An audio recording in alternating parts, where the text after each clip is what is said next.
It's not all in gloom in the airline industry, says Tony Fernandes, the chief executive of AirAsia. He even used the phrase green shoots of recovery when he spoke to me from his Malaysia headquarters earlier this week. Well, I'm still smiling, still standing. Our planes are flying in all our countries. We have about 70% load factor. So, you know, it could be worse. Of course, it could be a lot better, but there's light at the end of the tunnel. The future, in a sense, you're quoted a couple of weeks ago saying, you know, you can see a path to profitability. Do you still see that path? Absolutely. I think the only, question mark is how quick international borders open. They're going to open. Our first one is Singapore, which I estimate will be sometime this month. And that's a big step forward for us. And then I think you'll begin to see other Southeast Asian countries opening. China has opened up a little bit to us as well. So, it's just the speed of the opening of borders. The demand is there. Most definitely the demand is there. And it's pretty V-shaped. It's pretty V-shaped. Really? Yes. I mean, if you look at our domestic traffic, we keep adding capacity. The number of people who probably didn't know Malaysia or Thailand as well as they do now, because they're flying to different destinations every day, or every weekend for holidays. In some of our routes, we're almost back to pre-COVID frequency.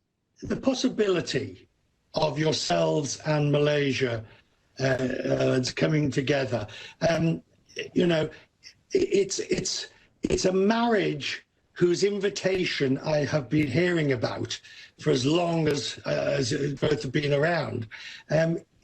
Is it going to happen? Do you see any realistic possibility of yourselves and Malaysia coming together? Yeah, I mean, firstly, we're a Southeast Asian airline. We're an ASEAN airline. We're in Thailand.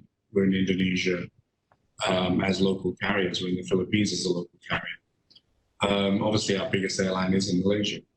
I've always said that, we're two different airlines. There are people such as yourself, highly paid executives, who like to fly in business class and have a bit of champagne.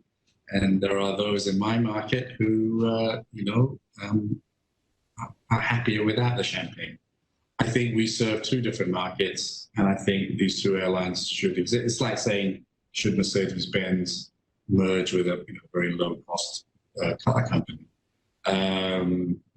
So I think the two of us play a vital role in Southeast Asia and Malaysia, and it's like a 5-star hotel and a 3-star hotel. I think we're very different products. So I've skirted around the question, but for 18 years we haven't. Very impressive, Tony. You've managed to. For 18 years we haven't searched.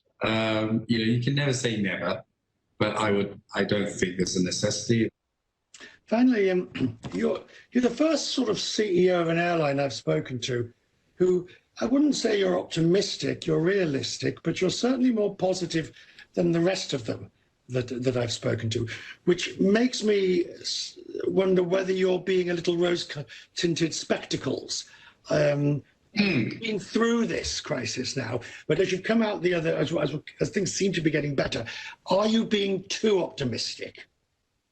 Look, we need optimism now. Okay, if we put our heads in the sand and try and die, then we might as well all close down now. Flying is important. Flying is an important part of the economy, and I can only tell you that. And why I, delayed the interview a few times was I wanted to make sure that I had a story to tell you. And right now we have a story. We are flying in all our countries. We are filling our planes to 70 to 75%. We have capacity of about 50% of pre-COVID. That's real. That's real. We are cash flow positive minus a couple of creditors that we have to deal with. So by no means are we out of the woods, but there is light. It isn't all doom and gloom.